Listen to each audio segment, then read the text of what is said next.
Good morning. Thanks so much for being here. I'm Savannah Sellers. Joe's off today, but Christine Romans is going to join us later in the hour. We are going to get started, though, with the president's effort to energize his base ahead of the midterm election. So the president was in Las Vegas yesterday to tout his economic policies and highlight tax cuts. But polls show voters are not happy with his handling of the economy, especially right now with the high prices from the war in Iran. President Trump did say, though, once again, that a deal is near to reopen the Strait of Hormuz. NBC News correspondent Chris Pallone joins us now with more on this. Chris, good morning. Savannah, good morning to you. Less than 3 months to go until the midterm elections, and President Trump's message for voters is coming into sharper focus. The president is battling low poll numbers as Republicans try to hang on to control of the House and the Senate. President Trump returning from Las Vegas after touting his economic record there with the fall midterm elections in view. In just 18 months, we've turned this country completely around. The president and his party facing headwinds in convincing voters things are as rosy as he claims. Polls consistently showing Americans give the president low marks on the economy and the war in Iran. Trump now seizing on a tug of war among Democrats for direction of that party between moderates and progressives. Abdul El-Sayed, lovely gentleman. He's a man of hate. The president taking aim at the latest progressive Democratic primary winner, Abdul El-Sayed, a Michigan doctor running for Senate on a platform of Medicare for all and abolishing ICE, a candidate Trump baselessly calls a communist. We do better against the communists, according to every poll. The poll says we do better against the communists. So he won, and so I think I'm happy. El-Sayed hitting back at a soft spot in the president's record. This is a guy who can't even focus on our affordability. He's more interested in saying my name in an interesting way or calling me a lovely gentleman than he is interested in actually solving our problems. AAA reporting the average gas price in the U.S. now topping $4.08 a gallon, largely because of the Iran war, which the president insists is nearing an end. I'm not looking to kill people and totally obliterate everything, and that's where we were headed. And they wanted to negotiate, and we're doing that, and it seems to be working out quite well. What makes you think this will be different? Because they tend to never... It may be, it may not be. Iran denies there are ongoing negotiations with the U.S. to end the war. And a spokesperson for Iran's foreign ministry says negotiations with Oman over control of the Strait of Hormuz are in their final stages. Iran insists the strait will not go back to being an open international waterway like it was before the war. The Trump administration has previously ruled out any deal that would give Iran control over the strait, and the U.S. Navy still has a blockade on Iran's ports. Savannah, back to you. All right, Chris, thank you so much. Well, over on Capitol Hill, Dr. Fauci is in more hot water this morning. In just a few hours, a Senate committee is set to vote on whether to hold Anthony Fauci in contempt of Congress today after he pled the fifth several times during a hearing last week on his handling of the COVID outbreak. This comes as Florida's Attorney General joined others in Louisiana and West Virginia yesterday in issuing subpoenas for records from Dr. Fauci.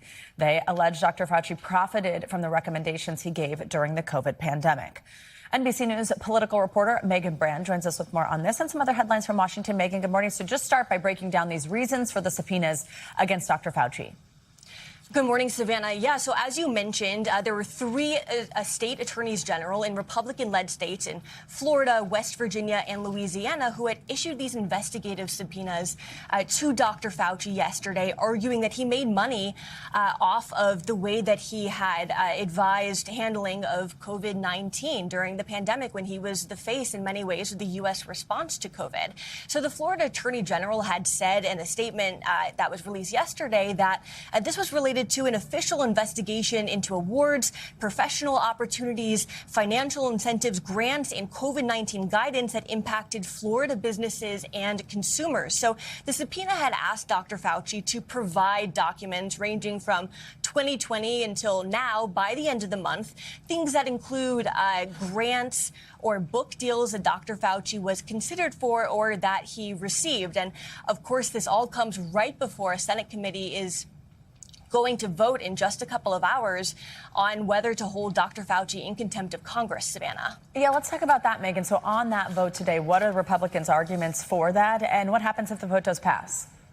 So Republicans are basically breaking this down in two ways. They're arguing that Dr. Fauci was not able to assert his Fifth Amendment privileges. One of those reasons that they argue is because Dr. Fauci had received a preemptive pardon from President Biden in the final hours of President Biden's term, and they argue that because of that, he was not able to assert his Fifth Amendment privileges. Now, another reason as well that they're arguing is that because Dr. Fauci had delivered opening statements that they say are relevant to the subject matter that senators then went to go question him on, they say that that effectively waived his Fifth Amendment rights. Now, that is up for some legal debate in the legal community, but I want to point you to what Senator Rand Paul, he's the chairman of the committee, had said in a statement. He said, "I ordered him to answer and warned him about contempt, yet he still refused. That is obstruction of a congressional investigation.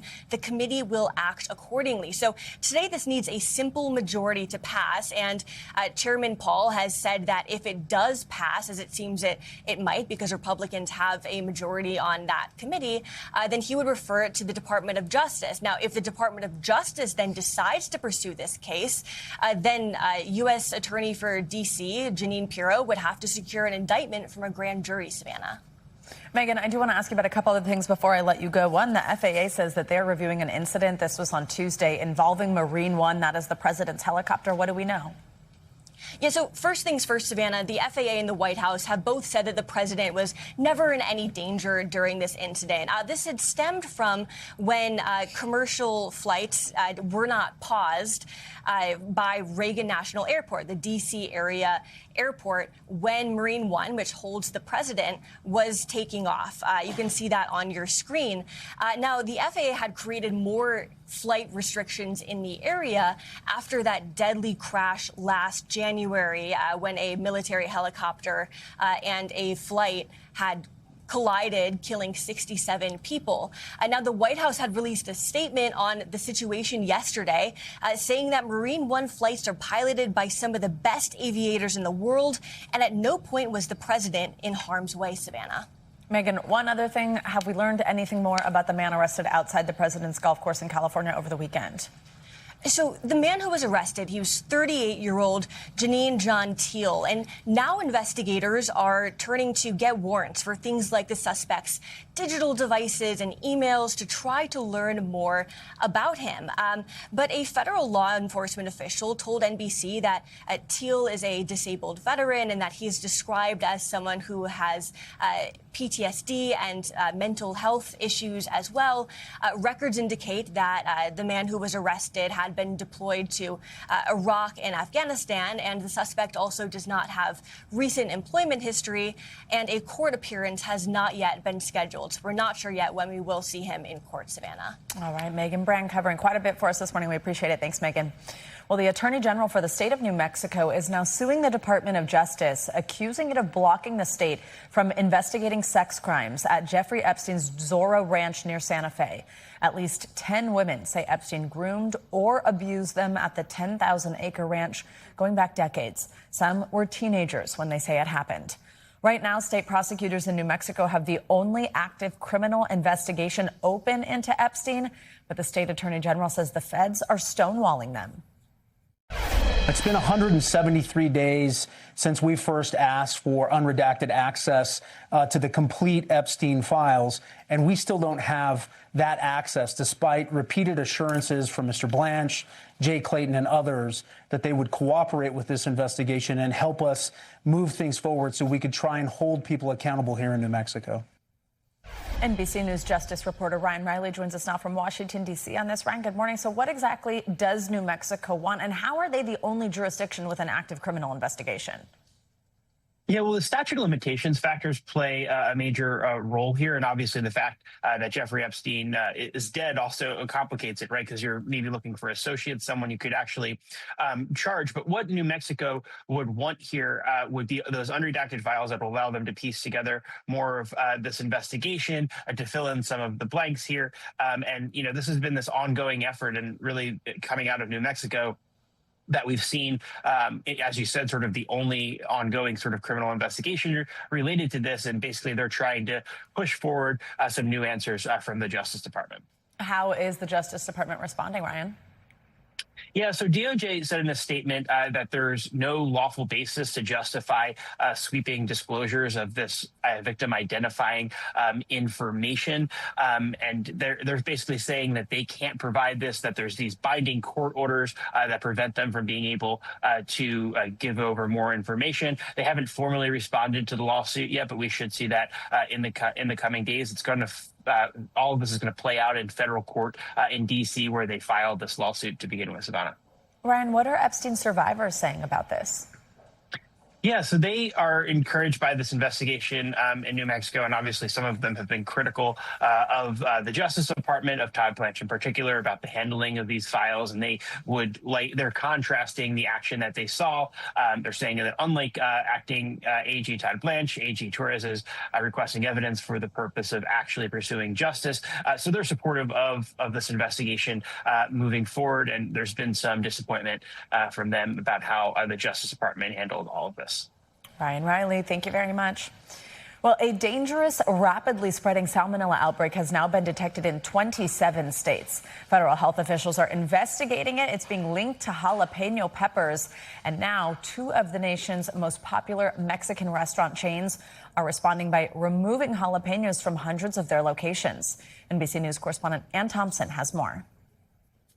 The issue of tainted jalapenos is much bigger than just Minnesota and Chipotle. The CDC saying 27 states now reporting salmonella cases related to the peppers. Minnesota, Colorado, and Illinois topping the list. More than 300 people sickened, 36 hospitalized. Now another fast food chain, Qdoba, says it's removed jalapenos from its restaurants, saying food safety is our highest priority. Chipotle did the same after Minnesota officials traced many of their salmonella cases to a lot of peppers used by the chain. Chipotle said it replaced the suspect jalapenos with ones from different growers. How do peppers get salmonella? Typically through a variety of ways, but most likely contaminated water that it's used to irrigate or come into contact with that food. Unlike the lettuce-linked cyclosporiasis triggered by a parasite, salmonella is a bacteria that causes fever, stomach cramps, and diarrhea. Symptoms most people develop within 8 to 72 hours of eating the bad food. These high-profile outbreaks involving 3 popular fast food chains, Taco Bell for the lettuce, Chipotle and Qdoba for the jalapenos, have some concern about our nation's food supply. We have to remind ourselves that our food supply is fairly safe, but things happen, accidents happen, and contamination certainly can happen at any point in the food supply. Ann Thompson, NBC News. Well, in the midst of that outbreak, there's a new leader taking the helm at the CDC this morning. Yesterday, the Senate confirmed Dr. Erica Schwartz to be the newest director, making her the agency's first permanent director in almost a year. The 51-44 vote in the Republican-controlled Senate was largely split along party lines.